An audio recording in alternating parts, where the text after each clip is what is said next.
बिस्मिल्लाहिर्रहमानिर्रहीम। Treaty Imran series मुसन्निफ़ Mazhar Kaleem M.A। Bridge square एक मंजिला इमारत थी, लेकिन खासे वसी एरिए में बनी हुई थी। इसके बाहर एक जहाज़ी साइज़ का नियॉन साइन भी मौजूद था, जिस पर ब्रिज स्क्वायर क्लब के अल्फाज जल बुझ रहे थे। चीफ सेक्रेटरी अपनी सरकारी कार में थे। इनके साथ स्पेशल फोर्स की 2 कारें भी मौजूद थीं।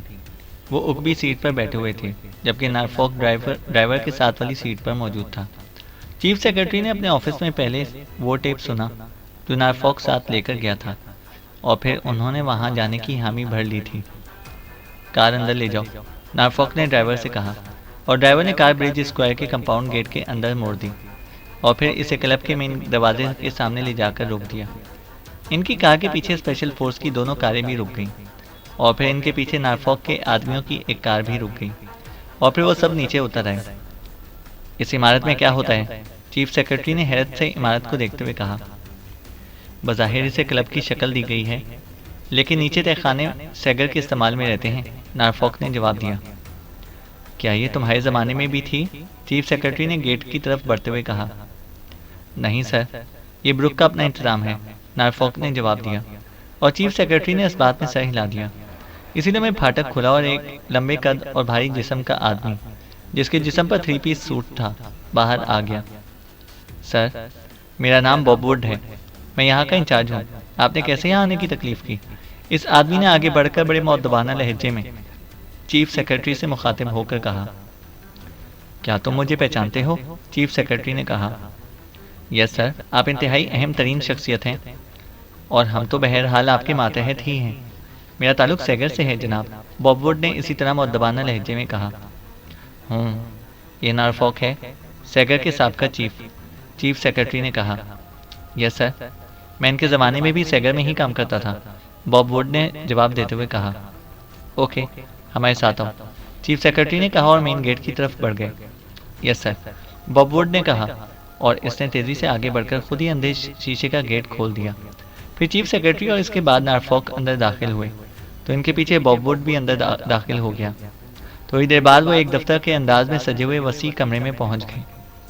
तशरीफ़ रखें जनाब, और हुक्म फरमाएं कि आप क्या पीना पसंद करेंगे, बॉब वुड ने इंतहाई मुअद्दबाना लहजे में कहा। देखो बॉब वुड, तुम सरकारी मुलाजिम हो। ये ठीक है कि तुम्हारा चीफ ब्रुक है, लेकिन बहरहाल वो भी सरकारी मुलाजिम है। ब्रुक ने कामरून के चीफ सेक्रेटरी सरगशाखा को यहाँ भिजवाया है। हम इसे लेने के लिए आए हैं, और इसकी अहमियत तुम इस बात से समझ सकते हो कि इन्हें लेने के लिए हमें खुद यहाँ पर आना पड़ा है। कहाँ है वो? चीफ सेक्रेटरी ने सर्द लहजे में कहा। कौन सर? किसकी बात कर रहे हैं सर? बॉब वुड ने चौंक कर हैरत भरे लहजे में कहा। सरगशाखा, अफ्रीकी मुल्क कामरून के सेक्रेटरी, चीफ सेक्रेटरी ने उसे घूरते हुए कहा। सर, ऐसी तो कोई शख्सियत यहाँ पर नहीं आई, और ना ही मौजूद है सर। मैं तो ये नाम पहली बार सुन रहा हूँ, बॉब वुड ने जवाब दिया। मेरे पास इस गुफ्तगू का टेप मौजूद है, जिसमें ब्रुक और तुम्हारे दरमियान बातचीत हुई है। कहो तो सुनवाऊँ तुम्हें?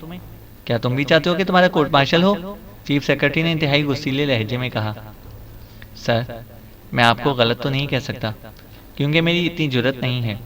मैं तो एक छोटा सा मुलाजिम हूँ, लेकिन हकीकत यही है कि ना ही यहाँ पर कोई अफ्रीकी शख्सियत आई है, और ना ही मौजूद है, और ना इस सिलसिले में चीफ ब्रुक से मेरी कोई बात हुई है, बॉब वुड ने जवाब दिया।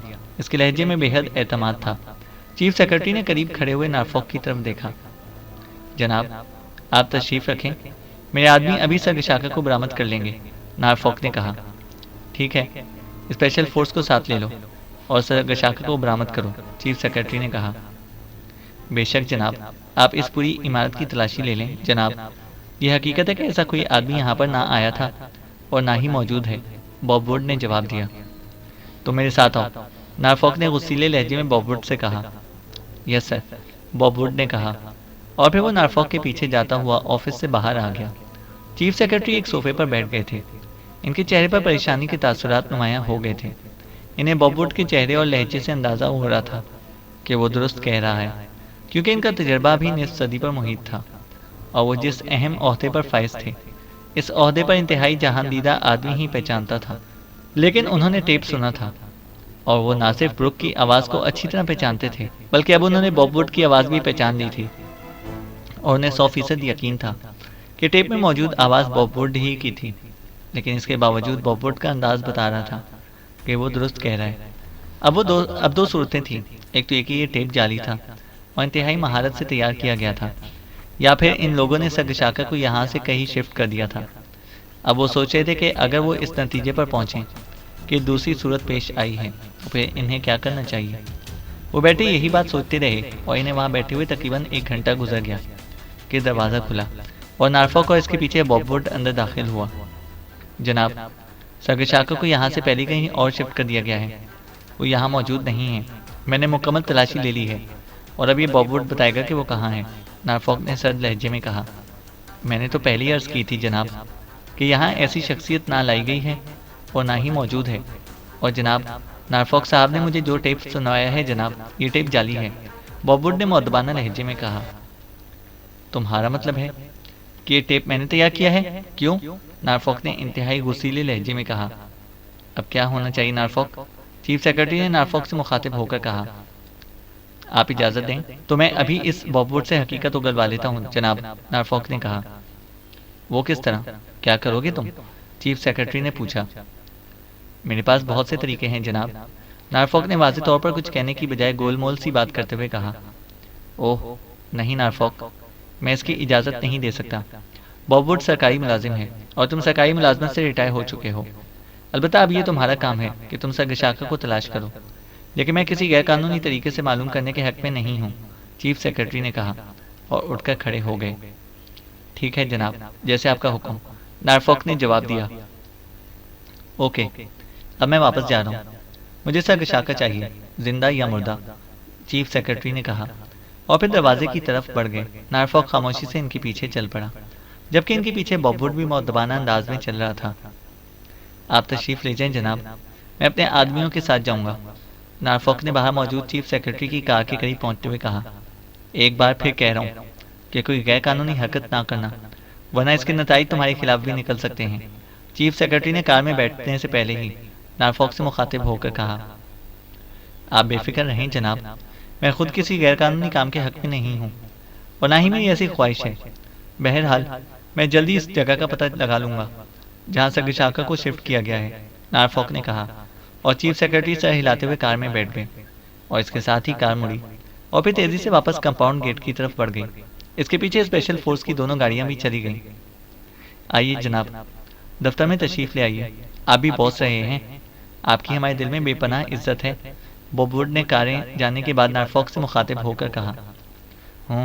ठीक है, आओ, नार्फॉक ने चंद लम्हे खामोश रहने के बाद कहा और दोबारा गेट की तरफ बढ़ गया। वो दोनों एक बार फिर ऑफिस में आ गए। आपके लिए पीने के लिए क्या मंगवाऊं? बॉब वुड ने मुअद्दबाना लहजे में कहा। जो जी चाहे मंगवा लो, नार्फॉक ने जवाब दिया और बॉब वुड ने इंटरकॉम का रिसीवर उठाया और शराब लाने का ऑर्डर दे दिया और फिर रिसीवर रखकर वो मेज़ के पीछे अपनी मखसूस कुर्सी पर बैठ गया। ब्रुक के ऑफिस फ़ोन करो और मेरी से बात कराओ, नार्फॉक ने सर्द लहजे में कहा। तो बॉब वुड ने रिसीवर उठाया और नंबर डायल करना शुरू कर दिया। यस, दूसरी तरफ से राब्ता कायम होते ही एक नुस्वानी आवाज़ सुनाई दी। ब्रिज स्क्वायर से बॉब वुड बोल रहा हूँ, नार्फॉक साहब यहाँ मौजूद हैं और वो बॉस से बात करना चाहते हैं, बॉब वुड ने कहा। बॉस को इनकी रिहाइशगाह से इनकी बच्ची मार्गरेट की कॉल आई थी।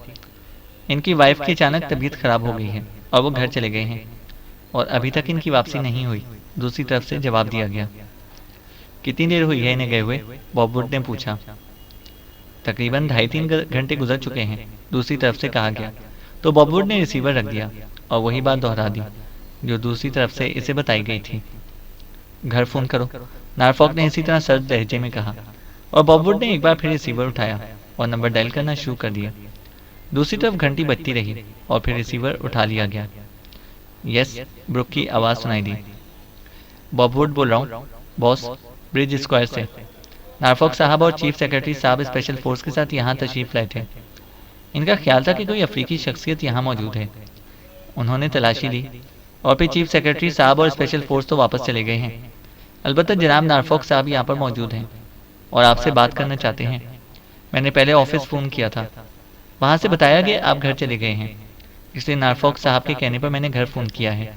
बॉबवुड ने पूरी तफसील बताते हुए कहा। इस दौरान एक नौजवान अंदर दाखिल होकर शराब का एक बड़ा सा जाम नॉरफॉक के सामने रख चुका था और वापस जा चुका था, और जब तक बॉबवुड से बात करता रहा, नॉरफॉक खामोशी से शराब की चुस्कियां लेता रहा। खराबात दूसरी तरफ से कहा गया और बॉबवुड ने रिसीवर नॉरफॉक की तरफ बढ़ा दिया। हेलो ब्रुक, मैं नॉरफॉक बोल रहा हूँ। बॉबवुड ने वाकई बड़े माहिराना अंदाज में मेरे बात करने से पहले ही तुम्हें ब्रीफ कर दिया है, लेकिन मेरे पास वो टेप मौजूद है जिसमें तुम्हारे और बॉबवुड के दरमियान होने वाली बातचीत टेप है, जिससे तुमने सगशाका को बेहोशी के आलम में ब्रिज स्क्वायर के में रखने का कहा था। ये टेप चीफ सेक्रेटरी साहब भी सुन चुके हैं, और इतना तजर्बा बहरहाल उन्हें भी है कि वो तुम्हारी और बॉबवुड की आवाज़ को पहचान सकें। ये बात दूसरी है कि तुम्हें और बॉबवुड को पहले से ही इल्म हो गया था कि ये टेप मेरे हाथ लग गया है, इसलिए तुमने सगशाका को यहाँ से निकाल दिया है। लेकिन मैं ये बात बता दूं कि तुमने ये हरकत करके बहुत महंगा सौदा किया है। चीफ सेक्रेटरी साहब के इख्तियारात के बारे में तुम अच्छी तरह जानते हो, और सगशाका इस वक्त एक्रीमिया के लिए बहुत बड़ा सरमाया बन चुके हैं। अगर सगशाका इंतखाब के ऐलान से पहले जिंदा या मुर्दा नहीं मिलते, तो तुम्हें ज़्यादा अच्छी तरह इल्म है कि कामरून में दोबारा इन्हीं के कबीलों का इत्तेहाद हो जाएगा जो इस वक्त बरसरे इक़्तिदार हैं, और इसके बाद हुकूमत तब्दील ना हो सकेगी, और यह हुकूमत दरपर्दा मुस्लिम ब्लॉक की हामी है। इसी तरह अगर यही हुकूमत दोबारा बरसरे इक़्तिदार आ गई, तो एक्रीमिया को आलमी सतह पर बेपनाह नुकसानात उठाना पड़ेंगे। इसलिए मेरी दरख्वास्त है कि तुम सगशाका को जिंदा या मुर्दा जिस तरह चाहो किसी भी जगह पर पहुंचा दो। हुकूमत इसे दोबारा तहवील में ले लेगी, और इस तरह तुम्हारा नाम भी सामने नहीं आएगा, और एक्रीमिया को बैनुल अक़वामी सतह पर भी नुकसान ना उठाना पड़ेगा। नॉरफॉक ने कहा। नॉरफॉक, शायद तुम्हारे दिमाग में कोई खराबी पैदा हो गई है। तुम्हारा क्या ख्याल है कि मुझे एक्रीमिया की मफादात अजीज नहीं हैं? क्या मैं किसी और मुल्क का शहरी हूँ जो तुमने ये तकरीर शुरू कर दी है? तुम तो हुकूमत से अलहदा हो चुके हो, जबकि मैं तो खुद हुकूमत का हिस्सा हूँ। तुम्हारा क्या ख्याल है कि मैं खुद अपनी हुकूमत के खिलाफ काम कर रहा हूँ? तुम्हें न जाने क्या हो गया है कि तुमने पहले मुझ पर खुलेआम इल्ज़ाम लगा दिया, फिर अब जाली टेप तैयार कर ली और चीफ सेक्रेटरी साहब को साथ लेकर ब्रिज स्क्वायर पहुंच गए। ये सब कुछ अब नाकाबिले बर्दाश्त हो गया है, समझे? अब अगर तुमने सरकारी कामों में मुदाखलत की तो तुम्हें और तुम्हारे पूरे ग्रुप को गिरफ्तार भी किया जा सकता है। मुझे तो लगता है कि तुम खुद दुश्मन ग्रुप से मिल गए हो और भारी रकम लेकर तुमने ये कार्रवाई की है। आइंदा मुझे फ़ोन ना करना और ना आइंदा मेरे मामलात में मुदाखलत करना। ये तुम्हारे लिए आखिरी वार्निंग है, ब्रुक ने इंतहाई गुस्सीले लहजे में कहा, और इसके साथ ही राब्ता ख़त्म हो गया। नॉरफॉक का चेहरा गुस्से की शिद्दत से तप उठा था। इसने रिसीवर क्रैडल पर पटका और एक झटके से उठकर खड़ा हो गया। तुम भी सुन लो और अपने बॉस को भी ये बात बता देना कि मैंने बहरहाल सगशाका को ट्रेस कर लेना है, और इसके बाद तुम्हारा और तुम्हारे बॉस का जो हशर होगा, दुनिया इससे इबरत पकड़ेगी। नॉरफॉक ने इंतहाई गुस्सीले लहजे में कहा और तेजी से मुड़कर दरवाजे की तरफ बढ़ गया। थोड़ी देर बाद वह इमारत से बाहर मौजूद अपने साथियों की कार के पास मौजूद था। इसने एक झटके से दरवाज़ा खोला और कार की साइड सीट पर बैठ गया। इसका चेहरा गुस्से की शिद्दत से अभी तक पके हुए टमाटर की तरह सुर्ख हो रहा था। वापस हेडक्वार्टर चलो, नॉरफॉक ने तेज लहजे में ड्राइविंग सीट पर बैठते हुए अपने आदमी से मुखातिब होकर कहा। यस बॉस, ड्राइवर ने कहा और कार स्टार्ट करके इसे तेजी से मुड़ी और फिर इमारत के कंपाउंड गेट की तरफ बढ़ा दी। कंपाउंड गेट से कार निकलकर खासी तेज रफ्तारी से आगे बढ़ी चली जा रही थी कि अचानक टू टू की आवाज़ें सुनाई देने लगी और नॉरफॉक पे इख्तियार चौंक पड़ा। इसे जल्दी से जेब में हाथ डाला और एक छोटा सा मगर जदीद साख्त का ट्रांसमीटर निकाल लिया। कार साइड पर करके रोक दो, नॉरफॉक ने ड्राइवर से कहा, और ड्राइवर ने कार को साइड में करके इंडिकेटर देना शुरू कर दिया, जबकि नॉरफॉक ने ट्रांसमीटर का बटन ऑन कर दिया। Hello hello, Mike calling over, एक मर्दाना आवाज़ सुनाई दी। Yes Norfolk attending you over, Norfolk ने कहा। कार अब साइड में रोक दी थी। आपके लिए एक अहम इत्तला है मेरे पास, अफ्रीकी शख्सियत के बारे में ओवर, दूसरी तरफ से कहा गया। तो नॉरफॉक बेख्तियार उछल पड़ा। क्या? जल्दी बताओ ओवर, नॉरफॉक ने कहा। ब्रिज स्क्वायर से इस अफ्रीकी शख्सियत को एक दूसरी जगह शिफ्ट कर दिया गया है और मुझे इस जगह का इल्म हो गया है ओवर, माइक ने कहा। ओह वेरी गुड, कौन सी जगह है? जल्दी बताओ ओवर, नॉरफॉक ने मुसरत भरे लहजे में कहा। लेकिन इसका मुआवजा आपको देना होगा ओवर, माइक ने कहा। तुम जो मुआवजा कहोगे मिल जाएगा माइक, इसकी फिक्र मत करो ओवर, नॉरफॉक ने कहा। $50,000 ओवर, माइक ने कहा। ठीक है, मुझे मंजूर है, पहुंच जाएगा, वादा रहा। ओवर, नारफॉक ने कहा। इस अफ्रीकी शख्सियत को ब्रिज स्क्वायर से ग्रीन हिल्स कॉलोनी की कोठी नंबर 101 में शिफ्ट किया गया है, जहां सेगर का एक आदमी पीटर मौजूद है। ओवर, माइक ने कहा। तुम्हें किस तरह इत्तला मिली है? ओवर, नारफॉक ने पूछा। पीटर मेरा ही मुखबर है, और चूंकि अफ्रीकी शख्सियत की तलाश के बारे में आपने मुझे भी कहा हुआ था, इसलिए मैंने अपने तमाम आदमियों को अलर्ट कर दिया था। पीटर को ब्रुक ने फ़ोन किया और इसे कहा कि ब्रिज स्क्वायर से एक अफ्रीकी शख्सियत को इसके पास शिफ्ट किया जा रहा है, वो इसका ख्याल रखें। चुनाचा पीटर ने मुझे कॉल कर दी। मैं मौजूद ना था, इसलिए असूल के मुताबिक इसकी कॉल टेप कर ली गई, और अब मैं वापस आया तो मैंने टेप सुनी है और फिर आपको कॉल कर रहा हूँ। ओवर, माइक ने कहा। तुमने पीटर को फ़ोन करके कंफर्म कर लिया है वो शख्सियत वहाँ पहुँच गई है या नहीं? ओवर, नारफॉक ने कहा। मैंने पीटर को फ़ोन किया था, लेकिन वहाँ कॉल अटेंड नहीं की जा रही। हो सकता है कि इसे इस वक्त तक कॉल अटेंड करने से मना कर दिया गया हो, जब तक वो शख्सियत वहाँ मौजूद रहे, इसलिए वो कॉल अटेंड ना कर रहा हो। ओवर, माइक ने कहा। ठीक है, मैं मालूम करता हूँ, शुक्रिया। ओवर एंड ऑल, नारफॉक ने कहा और ट्रांसमीटर ऑफ करके इसे ड्राइवर को ग्रीन हिल्स कॉलोनी चलने का कह दिया। ग्रीन हिल्स कॉलोनी चौंकी ब्रिज स्क्वायर से करीब थी, इसलिए 10 मिनट की ड्राइविंग के बाद वो ग्रीन हिल्स कॉलोनी पहुंच गए। थोड़ी सी तलाश के बाद उन्होंने मतलूबा कोठी को भी तलाश कर लिया। कोठी का फाटक बंद था। ड्राइवर ने कार फाटक के सामने रोकी तो नारफॉक बिजली की सी तेजी से नीचे उतरा और फाटक की तरफ बढ़ गया।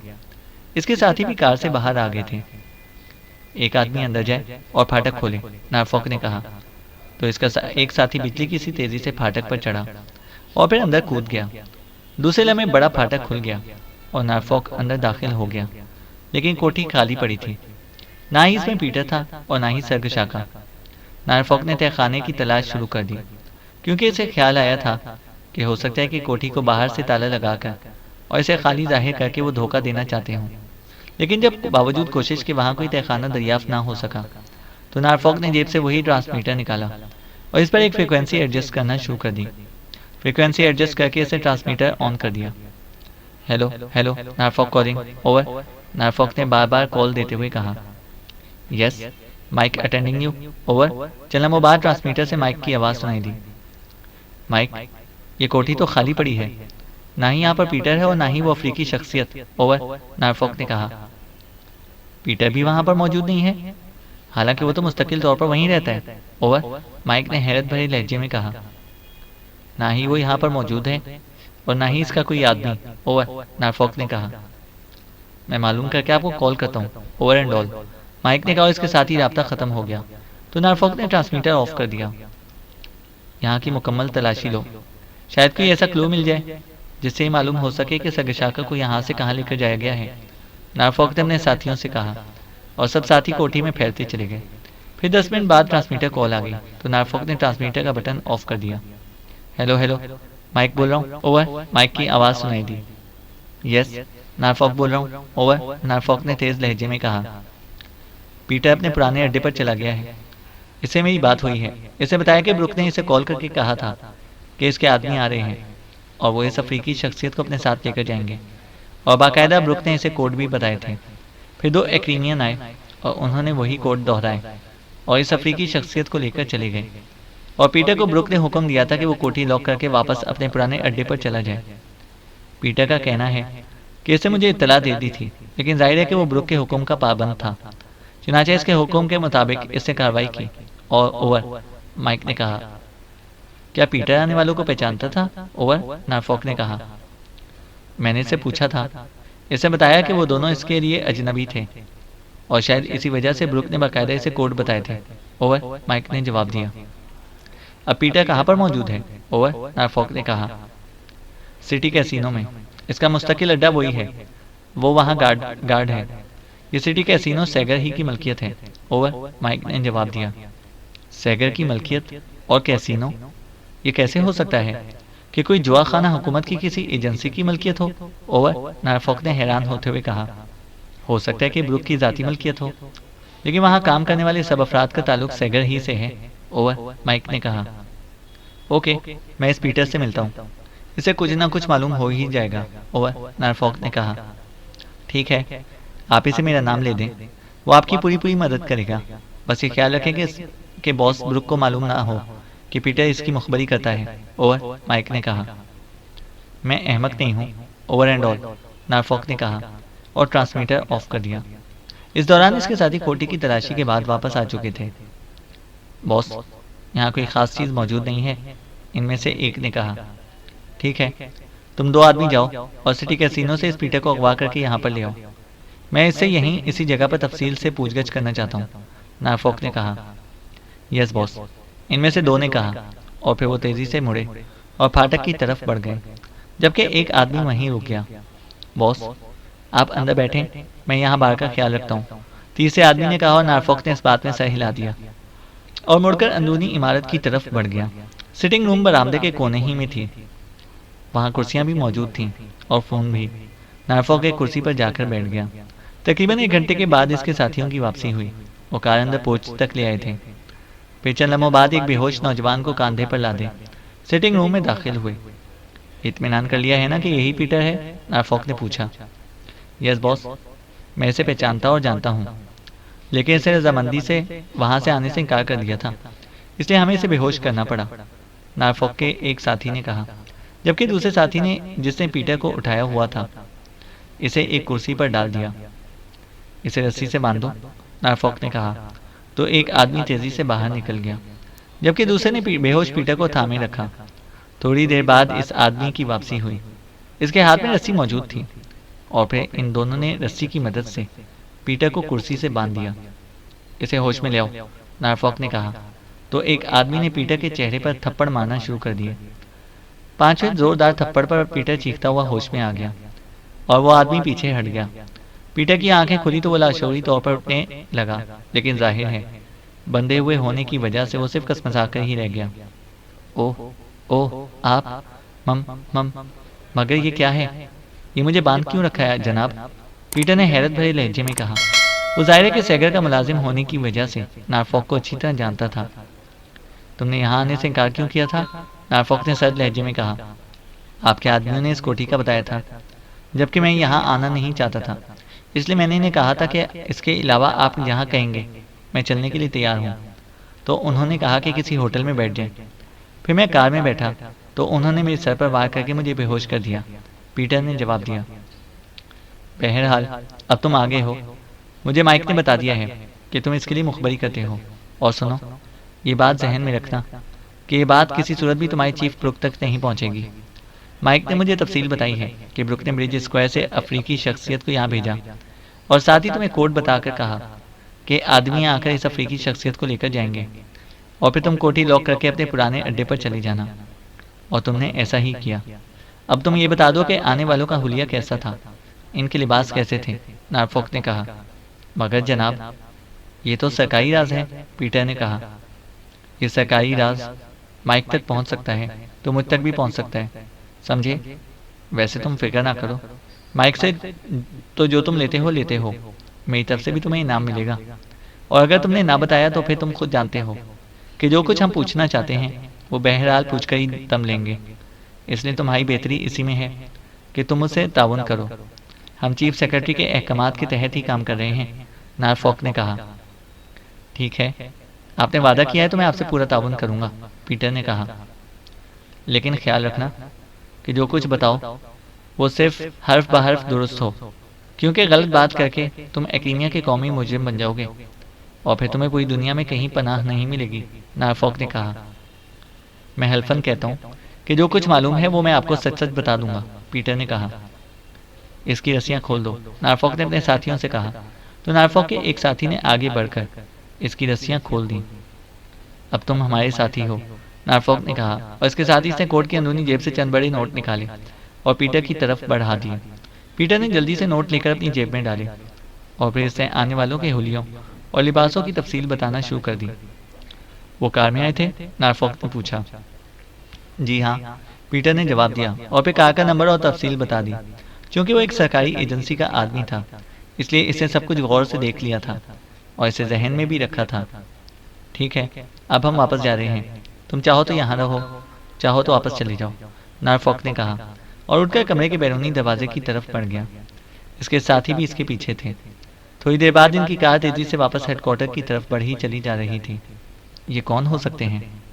ये बहरहाल सैगर के आदमी नहीं हो सकते, उगवी सीट पर बैठे हुए नारफॉक के एक साथी ने कहा। हाँ, मेरा भी यही ख्याल है। और अब मेरे जहन में एक ख्याल आया है कि कहीं ये सारी गेम इमरान और इसके साथियों की ना हो। नारफॉक ने जवाब देते हुए कहा। वो कैसे बॉस? वो तो कामरून में है, और अगर वो यहाँ आ भी गए हैं तो ब्रुक के साथ कैसे शामिल हो सकते हैं? इसके साथी ने कहा। ब्रुक को ऑफिस में कॉल करना और फिर ब्रुक का घर चले जाना, और इसके बाद इस सारी कार्रवाई का होना। इससे मुझे एहसास हो रहा है कि इमरान ऐसी गेमें खेलता रहता है। इसे कहीं से मालूम हो गया होगा कि ब्रुक ने सर शाकर को हमारी तहवील से निकाल लिया है, तो इसने इसे घर बुलाकर इसे मजबूर कर दिया हो। या फिर यह भी हो सकता है कि हमारी बातचीत ब्रुक की बजाय इमरान की तरफ से हुई हो, क्योंकि वो आवाज़ और लहजे की नकाली का भी माहिर है, और ऐसा माहिर है कि कोई नकल और असल में फ़र्क ही महसूस नहीं कर सकता। नारफॉक ने जवाब देते हुए कहा। यस बॉस, वाकई ऐसा हो सकता है। फिर तो सर गशाका पाकेशिया सीक्रेट सर्विस की तहवील में चले गए। अब इन्हें कैसे बरामद किया जाएगा? इसके साथी ने कहा। कार का नंबर हमें मालूम है। इमरान को अभी ये मालूम ना होगा कि हम कार के नंबर से वाकिफ़ हो चुके हैं। इस कार को आसानी से ट्रेस किया जा सकता है और फिर इस तक पहुंचा जा सकता है, नारफॉक ने जवाब देते हुए कहा, और इसके साथियों ने इस बात में सर हिला दिया। वैसे बॉस, सर शाका को वापस कामरून तो लेकर जाएंगे, इसे यहाँ तो रख नहीं सकते, एक साथी ने कहा। वो इसे यहाँ से निकाल कर ना ले जा सकेंगे।